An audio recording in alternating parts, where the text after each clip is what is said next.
Okay, now see illustration 79. On 1st April 2024, A, B and C sharing profits in the ratio of 3:2:1 and they admitted D for 1/6 share in profits and they maintain their accounts on fixed capital system.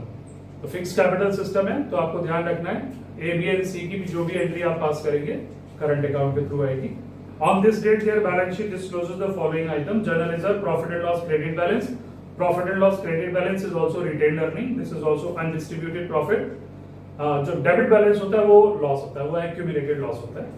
And goodwill of the firm is valued at rupees 90,000. However, D is unable to bring his share of goodwill in cash, तो non-cash goodwill है. Partners do not want to distribute the general reserve and profit, but prefer to record the change in profit sharing ratio by passing an adjustment entry, and you are required to give the adjustment entry. Yes, tell me name of the old partners. A, B, C. What is their profit sharing ratio? 3:2:1. New partner, B. his share 1/6. 1/6. ठीक है. यहाँ पर new profit sharing ratio नहीं दे रखा, sacrifice नहीं दे रखा, तो old will be treated as their sacrificing ratio. You know. General reserve how much? 1,20,000. Profit and loss 60,000. Credit balance 60,000 and non cash goodwill. अच्छा, goodwill of the firm is given. yes sir. How much? 90,000. 90,000. तो calculate the share of goodwill. These share of goodwill 90,000 into 1/6 15,000. 15,000.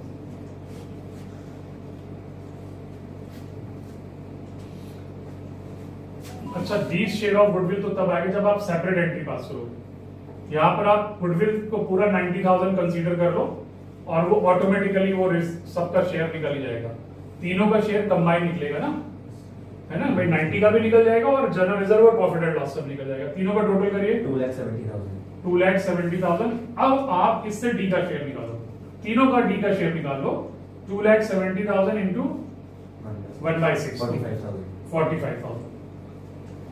समझ गए? मतलब D को non cash goodwill लाना था 90,000 का 1/6 और जनरल रिजर्व और प्रॉफिट एंड लॉस का 1/6 उसको जो मिल जाएगा, तो टोटल मिलाकर के उसको 45,000 रुपीज अभी देने पड़ेंगे, जिसमें से गुडविल का भी कुछ अमाउंट है और जनरल रिजर्व और प्रॉफिट एंड लॉस जो उसको फर्दर बेनिफिट मिलने वाला है, तो वो उसे अभी देना पड़ेगा. किसको देगा? किस रेशियो में देगा? वैसे तो सैक्रिफाइसिंग रेशियो में देना होता है, but when no information is there, तो old will be considered as their sacrificing ratio. You know it. ठीक है, तो sacrificing ratio में देंगे तो आपकी जर्नल एंट्री आएगी सिंपल सी. D's current account debit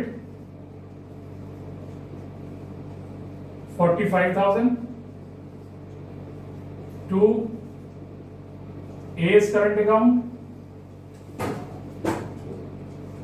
to B's current account and to C's current account. ठीक है, आप 45,000 को 3:1 में डिस्ट्रीब्यूट करिए. 22,500. 22,500 15,000. 15,000 7,500. ठीक है. समझ में आ गया आपको कि मैंने ए बी सी में करंट अकाउंट क्यों लिखा है? Because their capitals are fixed. ठीक है, तो तीनों चीजों का डी का शेयर हम निकाल देंगे. अभी पिछले क्वेश्चन में क्या किया था? सिर्फ जनरल रिजर्व का शेयर निकाला था.